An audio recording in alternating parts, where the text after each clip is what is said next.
शारीरिक जरूरत जितनी मर्दों को जलाती है उतनी ही औरतों को भी जलाती है कि नहीं? शादी के बाद भी इस जोश का इलाज न हो तो औरत को क्या करना चाहिए?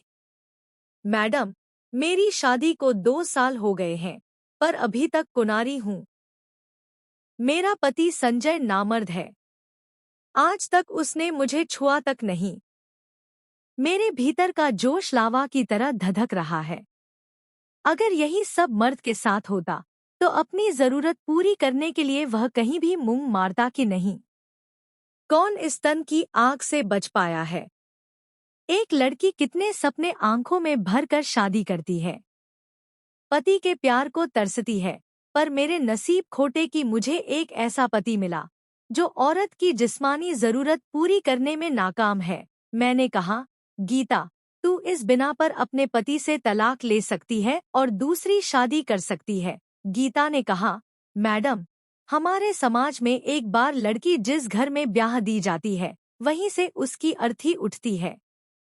तलाकशुदा लड़की का पूरा समाज बहिष्कार करता है। मैडम, इसी नामर्द के साथ मुझे जिंदगी बितानी होगी, तिल तिल मरना होगा। मेरे जेठ जेठानी का कमरा हमारे कमरे के पास ही है। आधी रात तक उन दोनों के कमरे से आ रही प्यार की मदभरी आवाजें मेरे कानों में ऐसे चुभती हैं जैसे धधकता लावा किसी ने मेरे कानों में उड़ेल दिया हो। जेठजी के बदन मसलने पर जेठानी के मुंह से निकलती आहें और सिसकियां मेरे भीतर हवस की ज्वाला भड़का देती हैं। मैं बेकाबू सी अपने पति से लिपटकर उनको जोश में लाने की कोशिश करती हूँ, पर उस ठंडे समंदर में उफान उठता ही नहीं। आपको शायद पता होगा कि साहब जब आपको छेड़ते और शरारत करते थे तब मैं चुपके से देखती थी। आपको देखकर मेरा भी मन करता कि कोई मुझे भी छेड़े, मुझे भी प्यार करे। एक दिन मेरे ताऊ ससुर का लड़का वनराज घर आया था, एकदम बाका जवान। उसके गठीले बदन को देखकर मेरे भीतर खलबली मच गई। उसकी नज़र मेरे ऊपर पड़ते ही मैंने होंठ पर जीभ रगड़कर अपनी प्यास जाहिर कर दी। फिर तो वह बार बार हमारे घर आने लगा। हम दोनों एक दूसरे को जी-जान से चाहने लगे। एक दिन मेरी बुआ सास की लड़की की सगाई थी, तो घर के सारे लोग पड़ोस के गांव जा रहे थे, पर मैं पेट दर्द का बहाना बनाकर घर पर ही रुक गई। फिर जैसे ही सब गए, मैंने वनराज को अपने घर बुला लिया और उस दिन मैंने अपने कोनारेपन को वनराज को सौंप दिया। मैं जानती हूँ कि मैंने गलत किया और शादीशुदा होकर एक गैर मर्द के साथ रिश्ता बनाया, पर परंपरा के नाम पर अपने एहसासों का खून मुझे हरगिज मंजूर नहीं था।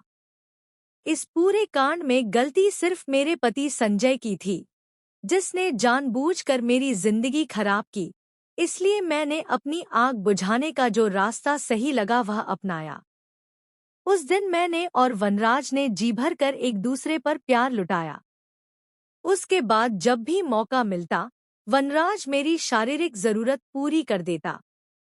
मैडम, मैंने सिर्फ सेक्स के लिए वनराज से रिश्ता नहीं बनाया, बल्कि हम दोनों एक दूसरे से दिलोजान से प्यार करते हैं। लेकिन एक दिन मैं और वनराज घर की छत पर एक दूसरे के प्यार में पागल होते खो गए थे कि मेरे पति ने हमें ऐसी हालत में देख लिया। वह पास ही पड़ी लाठी उठाकर मुझे पीटने लगा, पर मैं दिलजली अधूरी प्यासी थी, इसलिए उसके हाथ से लाठी छीनकर मैं उस नामर्द पर ऐसे टूट पड़ी कि सारी हड्डियों का चूरमा बना दिया। अब आप ही बताइए कि मैंने क्या गलत किया। सारा किस्सा सुनने के बाद मुझे गीता किसी पहलू से गलत नहीं लगी, बस उसने हालात को उलझा दिया था।